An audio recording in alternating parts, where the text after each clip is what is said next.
Hello everyone, once again welcome to our digital library.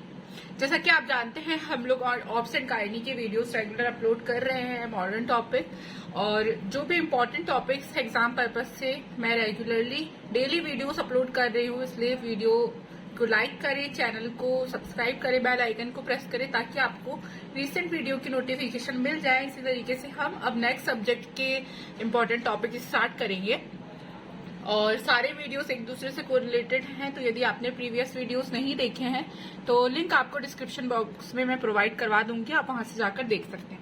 आज हम topic discuss करने वाले हैं इंट्रा यूट्राइन फीटल डेथ। इसके पहले मैं आपको डिलीवरी नॉर्मल जो लेबर है उससे लेकर पोस्टपार्टम एंटीपार्टम हेमरेज तक के सारे टॉपिक्स कवर करवा चुकी हूँ।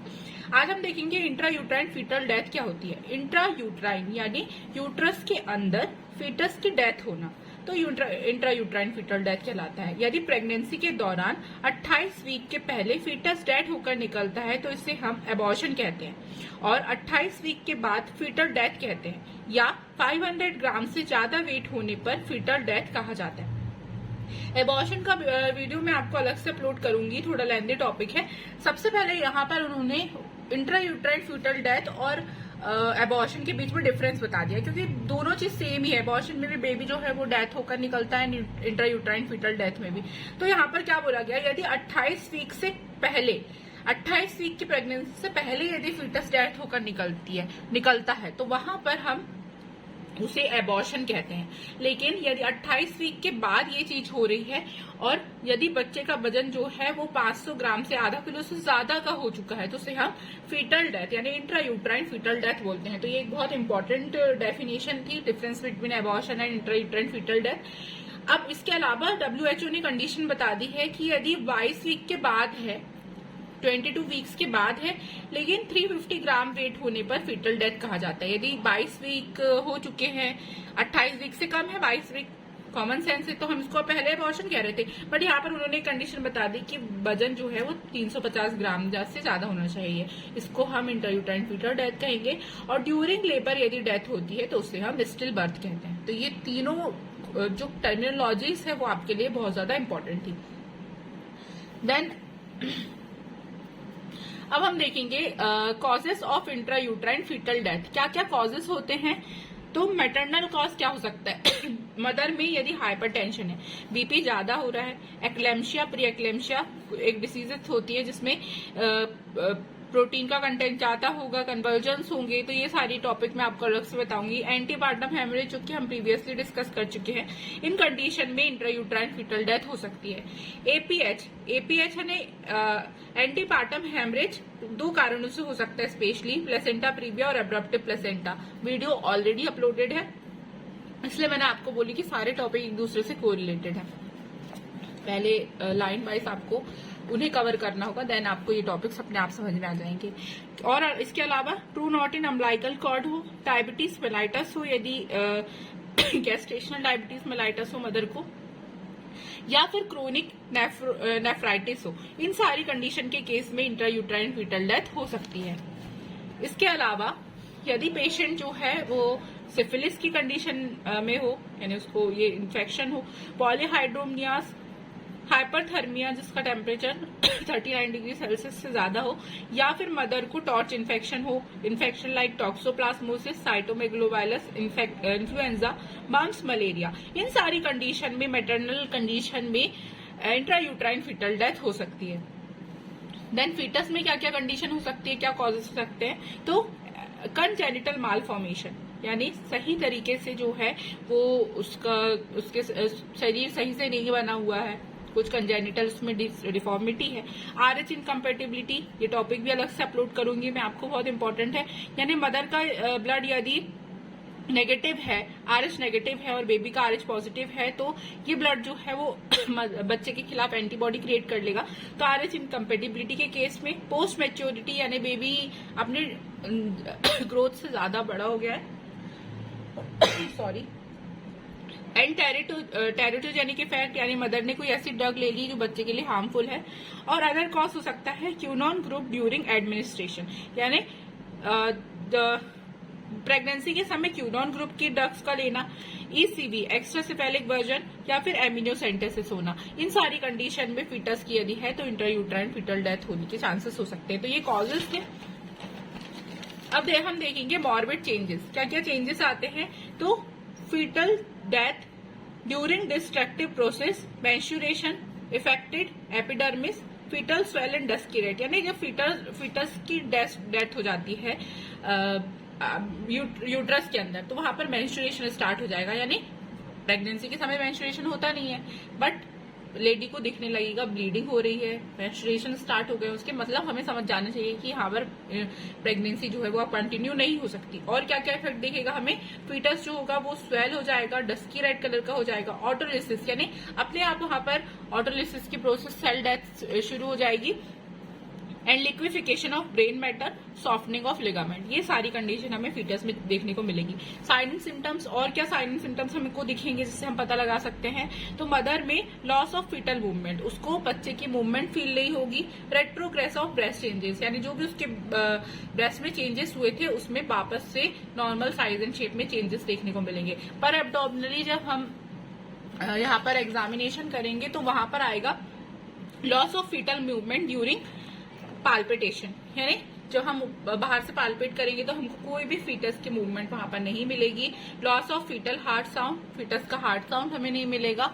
Loss of Braxton Hicks contraction, यानी ये टॉपिक भी मैं आपको फर्स्ट वीडियो में समझा चुकी हूँ कि जो भी कॉन्ट्रैक्शन आने चाहिए लेबर पेन के समय वो भी उसे नहीं आएंगे।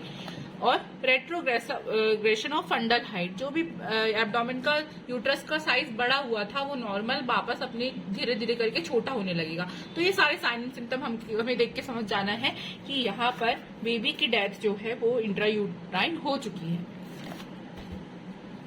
देन इन्वेस्टिगेशन हम कैसे कर सकते हैं इसके अलावा, तो यूएसजी यानी अल्ट्रासोनोग्राफी कराते हैं, उसमें हमें लॉस ऑफ मोशन दिखेंगे, स्पेशली कार्डिक मूवमेंट स्टॉप मिलेगी, ऑलिगोहाइड्रोमनिया का केस मिलेगा। स्ट्रेट एक्सरे यदि हम कराते हैं तो हमें ये सारे साइन मिलते हैं जो कि बहुत इंपॉर्टेंट है। ये क्वेश्चन आता है कि Spalding sign, Ball's sign, Robert sign और क्राउडिंग ऑफ रिब्स, ये किसकी कंडीशन में हमें देखने को मिलेगा, तो इंट्रायूट्राइन फीटल डेथ में।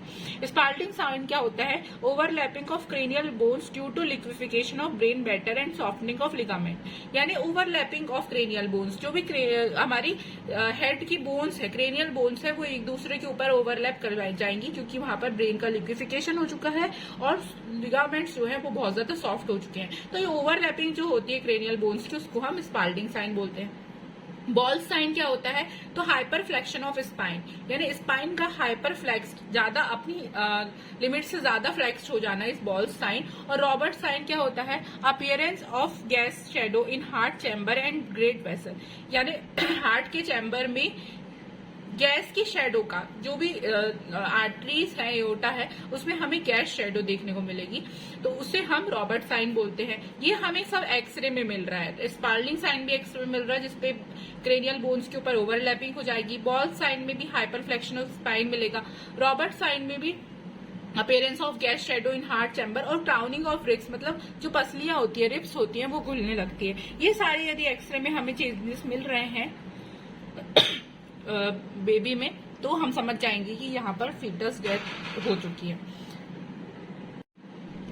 नेक्स्ट आता है कॉम्प्लिकेशन, क्या क्या कॉम्प्लिकेशन होंगे due to intrauterine fetal death. तो मदर जो है वो साइकोलॉजिकल अपसेट में पहुंच जाती है, जानते ही हम एक बेबी को खोने का लॉस, ये भी होगा साइकोलॉजिकल अपसेट। इन्फेक्शन हो सकता है उससे, यदि बहुत देर तक फीटस जो है वो डेड कंडीशन में अंदर रहा, उससे डायग्नोसिस करने में लेट हुआ तो वहां पर इन्फेक्शन हो सकता है। डिससेमिनेटेड इंट्रावेस्कुलर कोगुलोपैथी, जिसको हम DIC बोलते हैं, ये हो सकती है। एंड ड्यूरिंग लेबर, यदि लेबर के समय हम उसे फोर्सफुली निकालने की कोशिश करते हैं तो uterine inertia, retention of placenta और पोस्टपार्टम हेमरेज, ये सारी कंडीशन जो है वो मदर के साथ हो सकती है। और हो सकता है कि ऐसे केसेस में मदर जो है वो शॉक की कंडीशन में चली जाए या फिर उसकी डेथ भी हो जाए। नेक्स्ट आता है बहुत इंपॉर्टेंट पार्ट कि कैसे हम इस चीज को मैनेज करेंगे। तो if loss of movement present, यानी फीटस मूवमेंट जो है नहीं है, हमें ऑस्कल्टेट करना है। ऑस्कल्टेट करने के बाद यदि फीटल हार्ट साउंड एब्सेंट है तो कंफर्म है कि ये इंट्रायूट्राइन फीटल डेथ की कंडीशन है। यदि फीटल हार्ट साउंड प्रेजेंट है तो और हमें इंट्रायूट्राइन डेथ सस्पेक्ट हो रही है कि ये कंडीशन प्रेजेंट हो सकती है।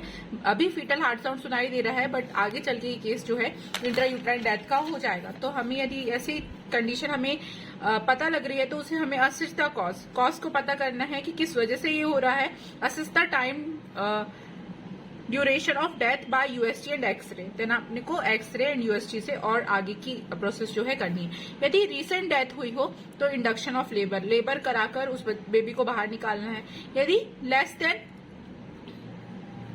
लेस देन और इक्वल टू 5 वीक्स, 5 वीक्स से कम यदि डेथ हुई है और डीआईसी सस्पेक्ट, यानी जिसका फुल फॉर्म मैंने अभी आपको बताई थी, डिससेमिनेटेड इंट्रावेस्कुलर कोगुलोपैथी, यदि ये सस्पेक्टेड है और मोर देन 5 वीक्स है तो हमें ये चीज पता कर लगानी है। इसमें हमें कोगुलेशन प्रोफाइल कराना है with the help of BT, यानी blood test, bleeding time, clotting time, prothrombin time, ये सारी चीजें हमें यहाँ पर करवानी है। यदि नॉर्मल आता है तो इंडक्शन ऑफ लेबर, यदि नॉर्मल आ रही है ये सारी चीजें तो लेबर इंड्यूस करवाना है। यदि डीआईसी प्रेजेंट है तो assess for active bleeding from any part of body, वहां पर हमें देखना है कि कहीं और से तो ब्लीडिंग नहीं हो रही।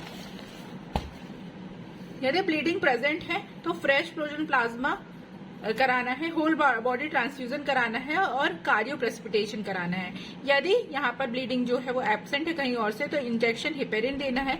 ब्लीडिंग को कंट्रोल करके हमें इंडक्शन ऑफ लेबर कराना है। तो इस तरीके से हम मैनेजमेंट करेंगे कि बेबी की हार्ट रेट, यदि फीटल हार्ट साउंड